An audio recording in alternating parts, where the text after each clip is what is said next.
The views expressed on our programs are not necessarily those of WVON, Midway Broadcasting Corporation, or our participating sponsors. From the Xfinity Studios at WVON, we are the talk of Chicago, 1690 WVON.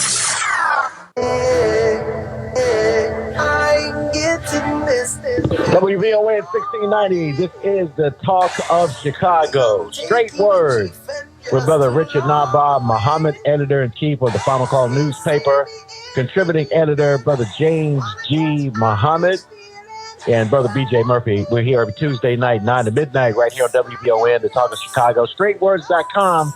Straightwords.com is our website. You can check all our previous shows, and right after tonight's show, we'll be uploading tonight's show. And you can check it out. And when you wake up in the morning, you can hear all the interviews and all the content that we produced on the show. I want to give a shout out to our producer, Deontay in Chicago. He does an excellent job for us every week. We want to let you know that, brother. We do not take it for granted. You do an excellent job. We love you, man, and thank you so much for supporting us and being with us from the very beginning, Deontay. And also our great sister, Jeanette Muhammad in Charlotte, North Carolina, young sister, a writer, just a scholar. This sister puts these shows together and books our guests under the direction of Brother Naba'a Richard Muhammad. So we thank her so much for what she does and her beautiful family back there in Charlotte, North Carolina. But right now, Brother Naba'a, Brother James G., we got our great brother, who he's also been with us from the very beginning, too. Yeah. Brother Eugene Puryear. Hey, Brother BJ, before we bring on Brother Eugene, let's tell the people how they can help to keep us on the air and how to help. That's right. How to help us need it. That's right. I got caught up in giving all these props to everybody, but we got to give props to the show because we need you. Because we got to give props to our listeners. Y'all the most important thing while we do this show every week, and while we put our dimes, nickels, quarters, and dollar bills together to keep this show on the air. And by your support, we've been able to be here since last May. So by the grace of God, we are here. We want to continue being here to give you content like you heard last hour. I mean, we're bringing you a whole hour of this information about this 11-year-old girl that the country needs to know about this. And you know about it right here in the city of Chicago, and everybody else that's listening to us is checking out this information. So we're informing you, and we want you to keep on supporting us so we can keep bringing you great programs like this. So Straight Words on Cash App. That's $ Straight Words on Cash App. $ Straight Words on Cash App. 312 on Zelle. If you use Zelle, 312-480-9775, 312-480-9775. And on PayPal, it is straightwords, 4 @gmail.com. And you can also go to our website, straightwords.com, and we got a donate button, and you can give as much and as often as you like to help our program. So thank you, brothers and sisters. We love y'all. We do not take you for granted.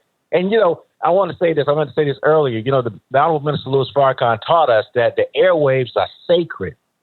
And it's a sacred moment, these 3 hours that we're on the air with you. We pray to Almighty God, Allah, that we're doing something in his name to help our people rise in consciousness. So this is what this show is all about. Straight Words, straightwords.com, yo. Brother BJ, I would just add to that. You value this program so much, and you wanted this program to be successful so much that you, for at least a month, I believe, you would spend your own money to fly to Chicago to be in the studio just to get it up off the air. And so we have to take our hat off to you for that sacrifice. And so hopefully people will see your sacrifice as an inspiration for them to sacrifice as well. Well, in all transparency, my booking agent, who was Brother Naba'a Richard Muhammad, made sure that I was here, so I have to give him the credit. Yes, sir. Yes, sir. Well, yeah, but Brother DJ, you had to sacrifice things you were doing in Charlotte, and to actually be here. That's time. Your business affairs, your family. Hey, so we all. But let me tell y'all. Let me tell y'all, man. But I told my wife this, and y'all might think I'm crazy. The last time that I was in Chicago and I came back, when the plane was taking off, I started welling up, and I actually had to turn my head towards the window so the people wouldn't see me crying. And I was so emotional. I was so emotional because I have a deep, abiding love for the city of Chicago. And when I come to Chicago, brother, y'all treat me so good that I said, I just feel the Holy Spirit when I'm with the brotherhood. And I thank y'all so much, man. So it was definitely an experience that I never want to give up. It's coming to the great city of Chicago, where I did do radio on V103 back in the late 2000s. And I just love the city of Chicago being there. That's home, too. That's my other home, brother. So thank y'all for what y'all do. Thank you, brother. So we got the great Eugene Puryear. We got him on the line? Yes, sir. Well, let's bring him right on in, brother, and get to the business. Hey, well, thank brother you, Eugene. I appreciate you for having me on. Oh, James, yes, thank you, brother. Well, a lot of things going on in the world, brother Eugene. Where you want to start? This is Eugene Puryear with Breakthrough News, journalist extraordinaire. Where do you want to start about what's really happening in the world? And I feel you could start so many places, but the one that has been sticking with me all day is Senegal, which, some people may be seeing, maybe not. They just elected a new president, but it's more than just your average election. I mean, to give you a sense, the guy they elected, Diomaye Faye is his name, as recently as March 14th was in prison. And it wasn't clear if he was going to be able to run. But there were tremendous protests in the country, and he was released from prison along with the guy who, is also very popular, Ousmane Sonko, who was disqualified from the presidency. But anyway, he gets out of prison, he runs, he wins 56%, and it's considered a huge victory, especially for the youth, 70% of people under 30 in Senegal, because he's talking about what Africans are talking about all over the continent right now, but how to get more money out of the oil and the gas and the mining to address poverty. Fishing is a huge industry, the biggest industry actually in Senegal, but a lot of it is really just the foreign companies coming in and plundering the fish, and Senegalese getting nothing. So talking about addressing that, rare for people like this. He actually wants to reduce the powers of the presidency, because he said the previous president, that's why he was in prison. They were able to, meddle too much, and he wants to change it around to create more, quote unquote checks and balances. So anyway, huge protests all last night, not protests, celebrations, Sunday night, after he won all across the country. So, even though it's different than what we've seen and what people maybe have seen in Niger and Mali, where you have protests and the military overthrowing it, you had, an election that had been preceded by, a large round of protests, almost 1,000 people arrested, 30 people killed over the course of a couple of years. But it's still a similar theme as what we're seeing. These young countries of Africans who don't want to live in poverty under French neocolonialism, which this guy Faye is also talking about, dealing with the currency, making France either respect Senegal or get out in different ways. So you can see this wind, this change is sweeping all across Africa, young Africans, especially in West Africa, just saying that they're not gonna do it anymore. This multi-century poverty controlled by European countries in America is coming to a close. So a lot of things that could be said, a lot of contradictions and challenges as always. But I think, yet again, we're seeing a big step in Africa, and it doesn't get as big of a push in the media. But at the end of the day, I think it really is a generational change in what we mentally know Africa to be and what they condition us to think that it is, that Africans are trying to change that reality. Yeah, Eugene, I kind of want to stay right here for a minute. I know we got Gaza, I know we got Haiti. Mm-hmm. But I think in light of the fact that this isn't talked about enough, And it goes against the predominant norm of Western coverage of what's happening in Africa.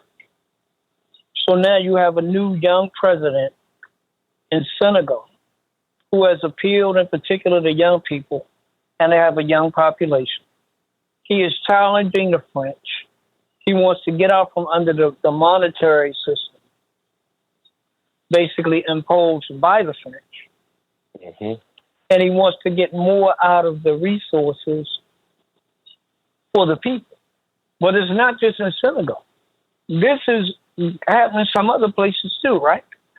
Mm-hmm. Mm-hmm. You've seen it close by, Mali, Niger, Burkina Faso the most. Niger also big in the news a couple weeks ago because they've now, the U.S. military had a large drone base there, and they've now politely asked them to leave. But after they'd already kicked the French out, now, it's been a question of what was going to happen with the Americans. But we're seeing similar themes across all these countries that, is the undercurrent of this. People are hearing the military taking over and so on and so forth, but they're not hearing things like, say, in Burkina Faso, just towards the end of last week, actually, or the middle of the week, they announced that a number of medical procedures, sort of expensive, specialized procedures, the things you're worried about here in the U.S., does my insurance cover it kind of thing. Well, that's almost everything, but you know what I mean, that they're cutting the price 50%. And that they're going to do everything possible, and 60% in the case of some CAT scans, MRIs, they're to try to reduce the overall cost. And that's in addition to now building out significant more clean water capacity. Or Mali, which just announced today that they're going to try to build a big gold processing factory. Africa produces, a huge portion of the world's gold. Almost all of it leaves in basically a raw form going to other countries. There's several of them. But bottom line, you see Mali is now trying to take over control in a better way of their gold, as is Burkina Faso. So whether we're talking about Senegal, Mali, Burkina Faso, Niger, you have similar things, challenging the old colonial powers, the neo-colonial reality, telling their military forces to leave, looking at the resources that have been plundered and saying there has to be at least better deals, but we also want to develop more of our own resources, into finished products. We just want to export for others, we make more money on the consumer market.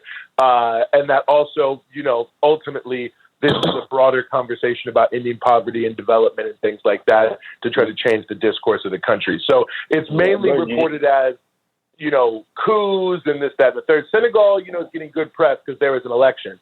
But they don't want to talk about how the fact that the election is only happening because people basically tore the country up for, over 3 or 4 months after this, former president, Western puppet, Macky Sall, was preventing elections, jailing people, all sorts of, types of activities. But he was very loved by the West. He had been the AU chairman, had been friendly to Western interests.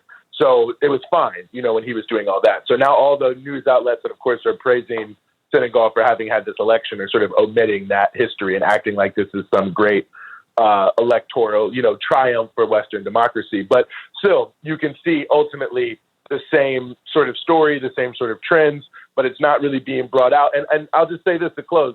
The reason why it's so important is the whole wealth of the global north, of Europe especially, but also the United States, but especially Europe in this case, of Africa specifically, is 100% underpinned by the ability to exploit African resources and labor on whatever terms they want to. So you knock that out, and the overall relations of wealth and power on the globe start to shift.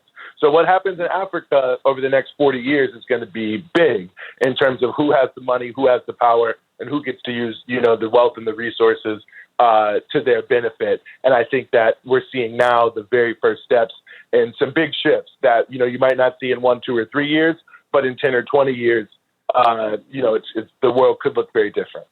But Eugene, how do they guard against? I mean, obviously, the corporate world, I would imagine, is not happy, not only with Senegal but with those other countries, Mali, Niger, etc., as they pull away from dependency on, the dominant European powers. What's happening on the corporate side? Are they communicating where they're getting agreement that corporations, those big companies that are in their countries, are going to work with them, or are they suspect of them in terms of them trying to undermine the progress that they're trying to bring? I'm just curious about how you're talking about the future. How are they looking at their relationship with those corporations and guarding against the undermining of what they're trying to produce? I think that's a great question. And I think, in terms of the attitude of a lot of these international corporations so far has been veiled and muted. They're not saying too much publicly. I mean, I'm sure they're saying a lot to them privately. But one thing I have noted is you haven't really heard any big new development deals coming from any of these big Western companies or countries in any of these places. And I think that's a sign that they are skeptical. And we had already seen in some of the countries like Niger, even before what took place with the change of government, some of like the big French uranium companies had actually stopped production and have not started it, by the way, because, they claimed that there was some glut in the market. But really what had happened is they had made this little mild adjustment to the taxes. So, you can basically see they were holding back actually, bringing the uranium out of the soil to see if they could try to punish the government. And that's one of the big issues that came up with the U.S. leaving Niger, because Niger has now said, okay, and this is partially how they're dealing with it, is they're trying to move as quickly as possible to put in place safeguards or Plan B type options. So they've been meeting with Iran. Iran obviously is a pretty big nuclear power industry in terms of their electricity situation. But reliable source of uranium is important. So Iran and Niger have been talking. The U.S., apparently what they said when they get to Nigerian officials is like, you can't work with Iran. And Niger said, well, we work with who we want to. And that was that. And now the U.S. troops have been asked to leave. But you can see it's like a race against time, because they're definitely going to try to undermine them. They already are in some ways. You've seen like the tariff-free access for goods into the U.S. from Mali has been removed. That's by the government, but nonetheless, it's, affecting the corporate issues. So you can see there's sort of a slow attempt, but to some degree, it also isn't fully succeeding because now the regional countries aren't really cooperating in the way they were right at first. But you can see what's happening, and I think the only way that they're going to be able to guard against it is, one, to try to, leverage against it by just taking other options in terms of countries they can trade with, and two, to try to consolidate their own. And I think this is important. Why they kick the militaries out, because they have to really be able to consolidate their own security and their own military and intelligence without having, these other countries right in there with their military embedded into yours. Yeah. So I think there's those kind of safeguards too. How involved, is China really involved yet, or do you think those countries are going to outreach to China to kind of supplement what the other countries, like you're saying, digging the uranium or whatever the Europeans were providing? Will China move in to kind of help replace that, or are they already somewhat in those areas? Yeah, China is already was sort of already in there, and they're still there, and they're there, probably will be there more strongly now because there'll be more Western countries moving out, and I think they will be able to step into the breach, but especially Mali for sure, but most of those countries, China's either the top or the second, or third, both imports and exports into the country. So that is definitely an element that I think makes it easier to do some of the things they're doing, like telling the French military to get out. Maybe 20, 30 years ago, economically, that would not have been possible because of the role France played in the economy. But China ultimately has kind of snuck up on them to some degree over the course of the past 10 years and is already sort of facilitating it. So I think we will see that. Russia is probably the big new player that's coming into the space and is working very closely with all three of the countries I mentioned. Whether they work closely with Senegal, we'll see. But even a country like Nigeria, which, is traditionally close to America, close to the UK, sort of more conservative political leadership, has been making a big show now of working with Russia. So I think we're starting to see coming into full play Iran as well, is doing way more in West Africa, trying to really increase their trade there.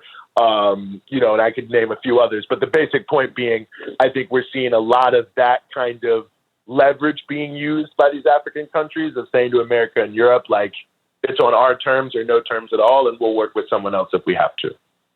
Yeah, Eugene, I was thinking about that BRICS configuration. Brazil, Russia, India, China, Iran, and others, kind of forming this alternative union to Western domination.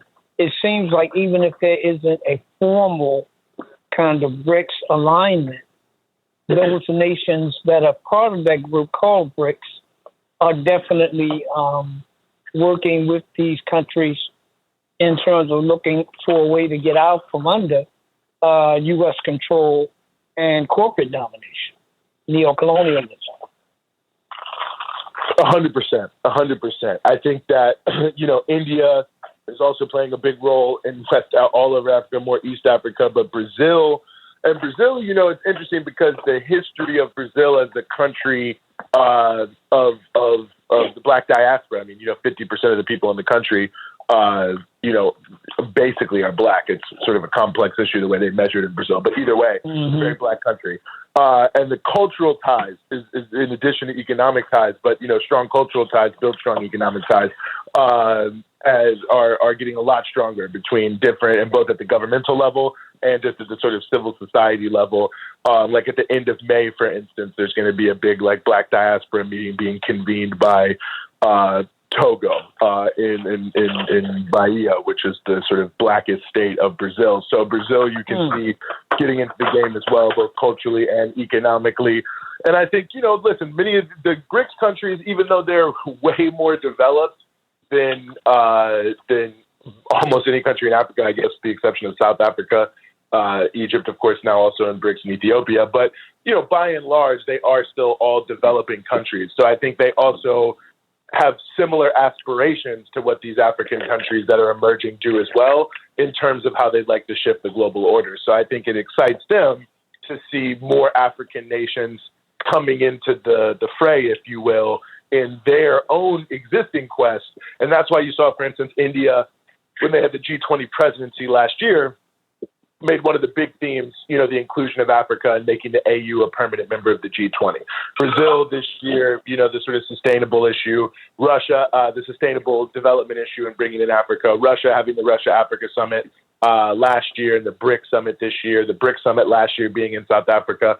I think definitely this is seen as kind of one front by all these countries, and they understand the economic sort of lever that Africa is, especially vis-a-vis Europe, and how strengthening Africa, lifting itself up out of poverty and being more self-determining, is basically helping all those countries too, because it has the same effect, because then they can also work with Africa and use that as leverage in the same way. You know what I'm saying? So it's all kind of mutually reinforcing. Mm-hmm.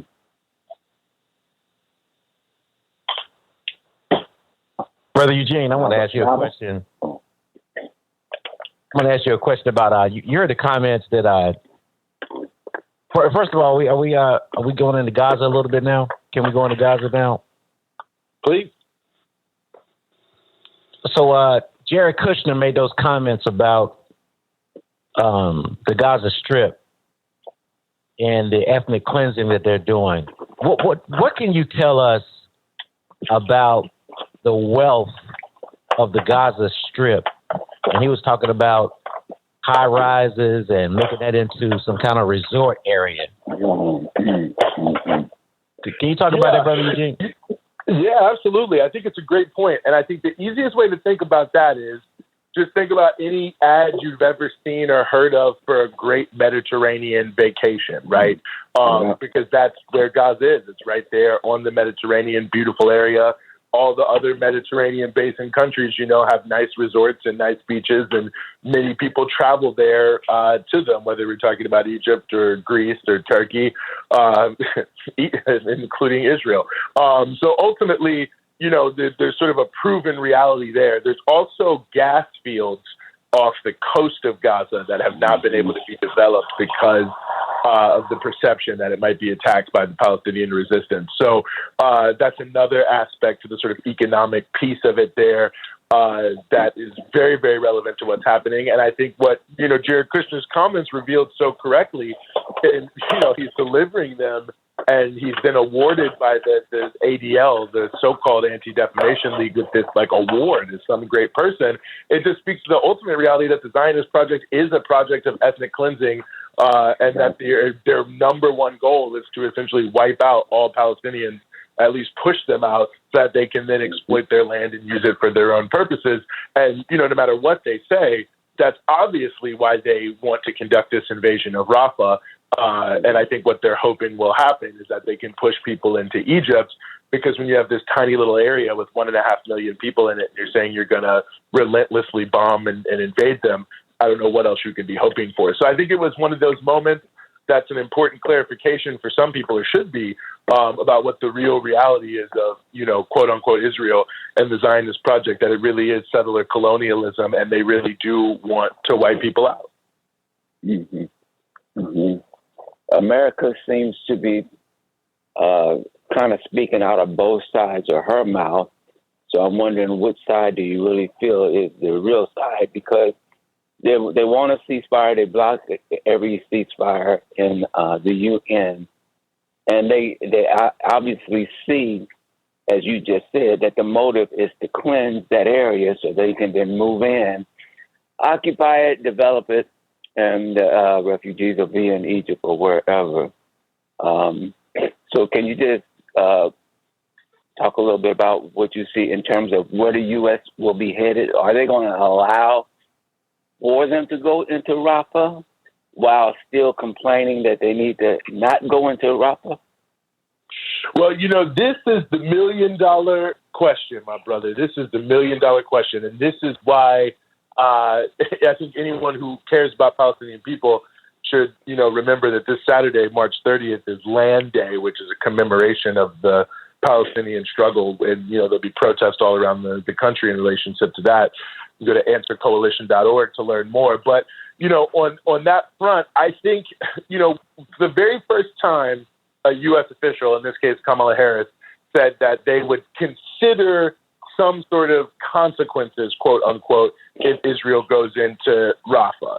And I think that really will show their seriousness. To me right now, everything they say that's trying to make it seem as if they are not for this genocide is just hollow words, because they haven't addressed the one issue that could really put the squeeze on Israel, and that, of course, is to stop sending them weapons. And I think it's pretty clear that if they stop sending them weapons, they will not be able to operate, to this degree. So the fact that they, for the first time, kind of broached it, I think the possibility of them changing sort of their tone is there. I think the political consequences of this have been so huge on the Biden administration, but they are so committed, not just because they love Israel, quote unquote, even though I guess they obviously do, but because Israel is serving U.S. interests so well over the long term, they're in this kind of double bind. And so I think they are, though, it seems to me, trying to move to a position that I think they hope can kind of ease Israel away from a Rafah invasion and maybe try to push towards some sort of resolution, but they're unwilling to do any of the things they really could do to shut it down, because they don't want to commit that kind of political capital to the Palestinians. So I think the Israelis are going to test them, and I think that they want to do this. I think the population of Israel supports this. I think pretty much everything we're seeing is that, they're in a very bloodthirsty, ethnic cleansing type mode. Exactly. And I feel that Netanyahu might try it, and then the question will be, will the U.S. really do anything? And if they don't, I think we can start to really, consider goodbye to the Biden presidency, because I think a lot of people will drop off due to that. Well, I mean, if they, like you said, they're bloodthirsty, set on going into Rafah, set on eliminating all Palestinians from that land. So if they do, when they do that, then it's already a done deal pretty much, and the world will be out. There will be a huge outcry. Don't know what the quote-unquote other nations will do as the Israeli armies go through Rafah and exterminate, do the extermination. But after that's done, then, it seems to me that Israel will be willing to accept the consequences, because they will have completed their goal. And as the outcries come in, they will start then to reconfigure that area, and we'll move through the slaves, and there'll be resorts on the coast of Gaza. That's certainly what they want. That's certainly what they want. Yeah. So, brother Eugene, should our hearts go out to Ambassador Linda Thomas Greenfield? When I see her sitting on the Security Council and she's been vetoing. Ain't no hearts going out there. Ain't no hearts going out to her. You a tool of the enemy, and you've been a tool, and you know you a tool. Right. Thought, Brother Eugene, you can give yours. But I'm saying that she looks so. These black people that they put out front in the United States to do their dirty business. They look so uncomfortable. What are your thoughts? Have you heard anything on the backstory of when they make these votes? What has she said? Well, she has basically just repeated the same thing that they're all saying, which is, to say a lot of nothing to cover the fact that your ultimate position is that you're supporting genocide. So my personal view is my heart definitely is not going out to her. And I feel all these people, it's unfortunate that you would allow yourself to be used in this way because it's so instrumental. Because for the world, and I think this is something that even many black people in America don't fully realize, but around the world, people really do know about the fight that black people have waged and have to wage in this country on a daily basis. So when people see black people seemingly associated with something, it can have a big propaganda effect for the U.S. worldwide. And historically, the opposition, we're talking about Israel-Palestine, Malcolm X especially, but also the Black Panthers, Kwame Ture, the Honorable Minister Louis Farrakhan, the Reverend Jesse Jackson. We could go on and on. It's like iconic figures of Black America associated more with Palestine and Israel pretty much any day of the week. And so to the extent they have these Linda Thomas Greenfields and, the guy Brian Nichols, who's the State Department guy for Latin America, and so on and so forth, to me, it's to confuse and bamboozle our people around the world about, what's really going on. Exactly. Yes, it's like you being used as a tool and also a slave. Because you're here. It's the same thing. Barack Obama. Barack Obama was the CEO of the American Empire, man. It's like, what is it that our people don't understand about that? So he had bombs dropped, people being assassinated. He was doing the same thing that every other pharaoh in America, modern pharaoh, has done. As Dr. Michael Eric Dyson said one time, that Barack Obama wasn't Moses, he was Pharaoh. And these people know that. They know that. That's what they sign up for. I believe many of them believe in it. I really think Barack Obama really believed the stuff that he was saying about America. I really do. Until you get into that seat. Yeah. I think, I think in his heart, all the stuff that he said about America and the promise of America and I think that he really believed that. Yes, sir. I think that in his heart he really believed it. And, he would do basically anything to protect America, just like George Herbert Walker Bush would, and just like any of the other ones would. What they see is protecting the interests of this country. But that's just my thought. Yes, sir. I agree with you. Well, if you're going to be in that seat, you pretty much have to, brother. That's right. Yes, I have to see that. They wouldn't let you get there if you weren't going to be. I think that. Or they would. Or they would, like they did Mr. Obama. They would let you get there, but they know once you get there, you just have pipe dreams, and they know where the control really comes from. And so, like Brother Naba'a was saying, you're just going to be the window dressing, and you will realize that once you get there. Well, if you really want to take the point home, as we know now from reporting that's taken place, his career in terms of being able to launch a presidential candidacy is launched by David Axelrod, who marketed himself at that time as somebody who found black candidates who were acceptable to white people. to run specifically to create the perception that you were going to do something, but not really actually have any substance that would scare off anybody who doesn't want to see, you know, a self-determining black candidate. Mm-hmm. Mm-hmm. Yeah. I mean, you know, we see these. It's like window dressing, man. And they want us, but they want us to see these people as progress, even though the policies they're representing are not good. Mm-hmm. And the way that they're having the government move is against the interests of black folk worldwide. Mm-hmm. And like the minister said, the policies that they exact abroad, they deliver the same policies on us here in America. I mean, we were just talking, about an hour ago, about an 11-year-old girl charged with murder in Louisiana, and now they plea bargained that down to obstruction of justice, an 11-year-old. Wow. You know, and how the way she's being treated. But not only that, her 15-year-old brother is locked up on first-degree charges now. Wow. And the mother is locked up on $400,000 bond as an accessory after the fact. Wow. So, you know, this is global white supremacy in effect. And that's why, brothers and sisters, you need to listen to straight words, and you need to follow Eugene Puryear, and you need to go to Breakthrough News. So you get out of the American mainstream media loop, where you see the same thing over and over. I mean, you know, you ever watch CNN and notice they tell the same story over and over and over again all day? Mm-hmm.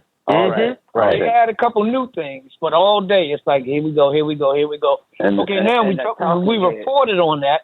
Now let's bring in 4 people to talk about it, you know, and they just keep going on and on and on. Mm-hmm. Well, that's the motto of most news stations these days. I remember when, you know, I traveled a lot abroad as well, and CNN was the connection to home. But it wasn't the talking heads. It was news. It was more international stories and maybe a little bit of perspective on the story, but it wasn't one talking head after the other.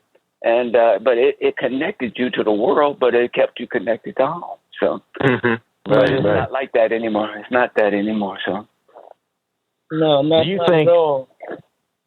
y'all think if the American people were able to see what the international television stations abroad were showing about what's going on in Gaza, you think more people would be up in arms? Well, I think a lot of people are up in arms. I think people are seeing enough right now. Yeah. And that's why the American Jewish Committee, the ADL, all of these Zionist groups and Jewish organizations and pro-Israel organizations are pressing so hard.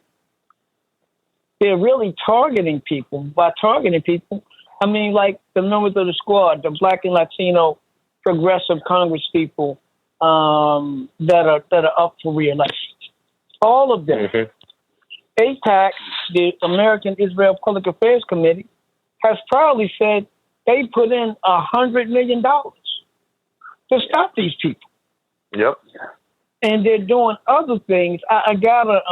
We gotta talk about this piece that I read on Truth Out that talked about this literal plan coming out of Israel to punish people's reputations, to hurt their financial viability, and to anybody that they see as being problematic for Israel.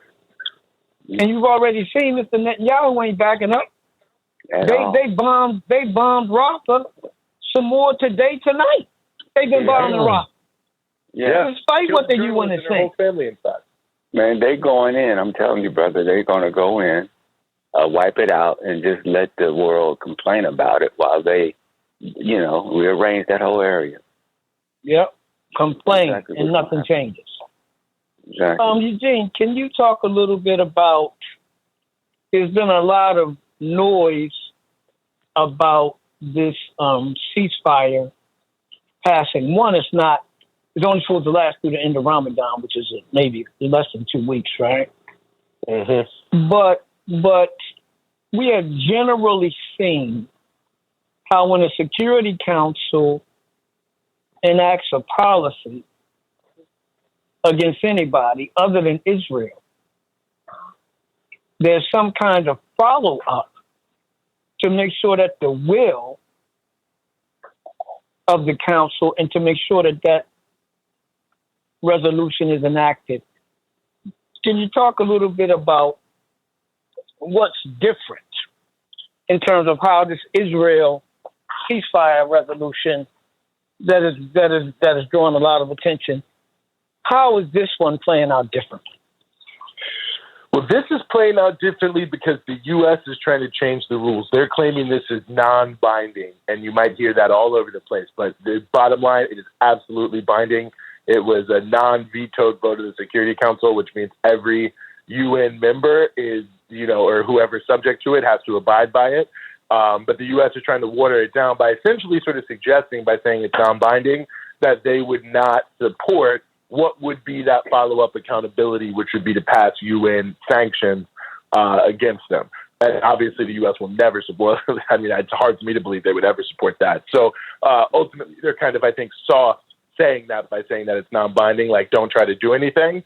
So I think the main role this will play, if it's going to have any bite, is for giving cover to countries that might like to do something but are afraid of the United States, but they can then act under the cover of the UN. So, for instance, the president of Colombia, President Petro, who's been very outspoken on the issue, he said that Colombia may break relations with Israel and that all countries should if they refuse to abide by this. Now, of course, all countries won't, but nonetheless, you could pass sanctions against Israel, you could refuse to do business with them, all these different sorts of things, and you don't have to make it about Israel. You could say, well, I'm just complying with my treaty obligations, a member of the United Nations. So in that sense, and I think that's why it was written, and I think that's why it was passed, is I think it's designed to create cover for individual countries to take action because they're under pressure from their population or because they really care. But I don't think it will have the same force as things you've seen, like the UN sanctions on, say, Eritrea, because they refuse to go along with the U.S. partition of Somalia, or North Korea, which because they're considered non-compliant has UN sanctions on them. I don't think we'll see any real UN accountability, but it could lead to another wave similar to the ICJ case of possibilities for individual countries to do things that could put more pressure on Israel. Yeah. And I think that, like you're saying, and to watch these things, brothers and sisters, and to pay attention, and again to get out of the U.S. mainstream by reading and following Eugene Puryear for Breakthrough News. Read The Final Call. Read Al Jazeera. Read the Iranian news service, Press TV, English language. Read Interpress service. Just find. Even some of the BBC stuff can be helpful, but try to get out of that American media loop. And I think with Brother Eugene, the stuff that you're talking about in West Africa and quote unquote Francophone Africa, and I think that's really important. And I think it's something we should really pay attention to. We shouldn't just because the white man doesn't promote it, we're not paying attention to it. Right. Because if they're not promoting it, this means they're more than likely moving against it. Mm. And then there'll be another crisis, and we'll wonder, man, why the Africans all messing themselves up again? Right. But it's not that. It's the enemy moving as they've always moved. Mm-hmm. That's right. Yeah. And that's Haiti in a nutshell, right there. Yeah. Enough time to get something on Haiti. Go ahead, Brother James. No, I was just saying, do we have enough time for Brother Gene to give us a quick We got about hit on 3 Haiti? minutes to get it. We got about 3 minutes, I think, to get into Haiti. Brother Gene, you want to say anything about that? Yeah, I can give you the maybe even 1.5 minute version. The basic situation in Haiti is the attempt to occupy Haiti with a so-called African force, Kenyan troops paid for by America and Europe, is ongoing. The former Prime Minister, Ariel Henry, has been forced to step down because of, huge popular protests.